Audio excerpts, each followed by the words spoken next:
안녕하세요. 자연주의 성형외과 전문의 고웅렬입니다. 코 재수술 상담을 하다 보면 많은 분들이 코끝 처짐을 원인으로 방문을 하시고요. 이로 인해서 재수술을 원하시는 경우가 많이 있습니다. 그분들의 코를 열어서 수술할 때면 저도 속상할 때가 가끔 있는데요. 환자분은 물론이고 저까지 속상해지는 코끝 처짐, 도대체 원인은 무엇일까요?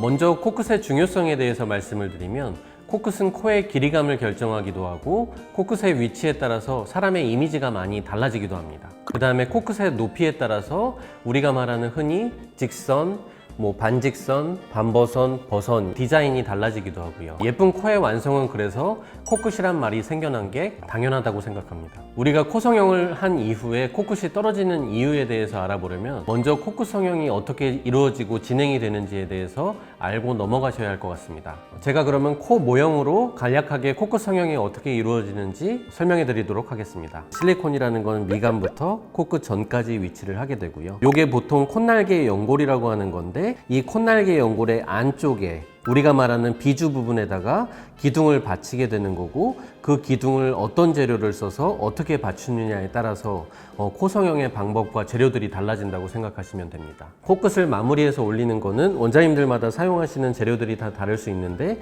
저 같은 경우에는 기둥을 받친 그 위쪽에다가 귀연골을 이용해서 코끝 성형을 마무리하고 있습니다. 그럼 코끝 처짐이라는 것은 왜 오는 걸까요? 첫째는 아까도 말씀드린 것처럼 코끝의 튼튼한 비주 지지대의 구조가 만들어지지 못했기 때문입니다. 그리고 두 번째로는 튼튼한 지지 구조들을 만들기는 했지만 지지대가 버티지 못할 정도의 물리적인 저항감을 받은 경우에 보통 코끝에 처짐이 생긴다고 할 수 있습니다.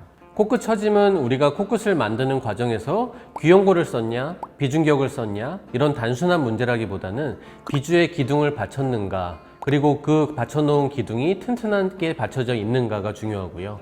코끝 지지대가 버틸 수 있는 정도의 선에서 코끝을 무리 없이 높였느냐, 이런 것들이 훨씬 더 중요한 것입니다. 그래서 저도 코 성형 상담을 할 때 이런 부분에 대해서 충분히 설명을 하고, 선천적으로 비중격이 너무 작거나 지지대 역할을 하기에는 충분하지 못한 경우에는 늑연골 사용을 권유하는 경우도 있습니다. 또 요즘에는 아주 높고 뾰족한 코끝을 선호하는 분들이 많이 있는데요. 코끝을 높이는 부분에 있어서도 지지대가 버틸 수 있는 선에서, 그 다음에 우리 몸에 가지고 있는 피부, 조직, 연골이 늘어날 수 있는 선에서 콧대 코끝을 높일 수가 있는 것이지, 그냥 무작정 코끝만 높인다고 해서 그게 유지가 되고 만들어지는 것이 아닙니다. 코끝 처짐을 방지하고 튼튼한 비주 지지대를 만드는 재료에 대해서 알아보면요, 귀연골, 비중격 연골, 늑연골이 있는데, 귀연골이라는 건 보통 되게 부들부들한 느낌의 연골이기 때문에 튼튼하게 받쳐지는 느낌이라기보다는 데워주는 느낌의 지지대의 역할에 의미가 조금 있습니다. 그리고 그거보다는 조금 더 단단한 느낌이 드는 비중격 연골의 경우에는 귀연골보다는 좀 튼튼하기는 하나, 환자에 따라서 비중격 연골이 되게 종이처럼 힘이 없는 경우들도 있기 때문에 그럴 경우에는 그게 지지대로서의 역할을 해주지 못하는 경우도 있고요.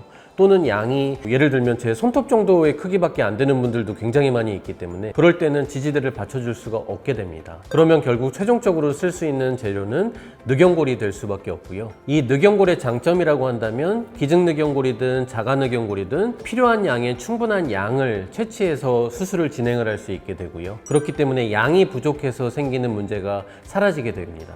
그리고 아무래도 귀연골이나 비중격 연골보다는 지지대로서의 튼튼한 정도가 훨씬 더 튼튼하다고 생각할 수 있습니다. 원장님, 그러면 코끝 처짐의 경우 재수술은 어떻게 해요? 앞서 처지는 이유에 대해서 말씀드렸으니까 답은 간단합니다. 이전 수술에서 지지대 없이 코끝에 연골만 쌓아 올려서 코끝이 처진 경우에는 코끝 지지대를 튼튼하게 만들어주면 되는 것이고요. 두 번째로 코끝 지지대를 만들긴 했는데 처진 경우에는 대부분의 원인이 너무 무리해서 코끝 높이를 높이다가 지지대가 견디지를 못하기 때문에 처지는 거기 때문에 지지대를 튼튼하게 다시 만들어주고 그에 맞는 정도의 코끝 높이를 조정하는 것이 필요하다고 할 수 있겠습니다. 오늘은 코 성형 후 코끝 처짐이 발생하는 이유와 이를 방지하기 위해서 중요한 부분에 대해서 알아보았습니다. 이 영상을 보시는 모든 분들이 재수술하지 않고 예쁜 코를 만드셨으면 좋겠고요. 질문은 댓글 남겨주시고 상담 문의는 병원으로 주시면 도움드리도록 하겠습니다. 감사합니다.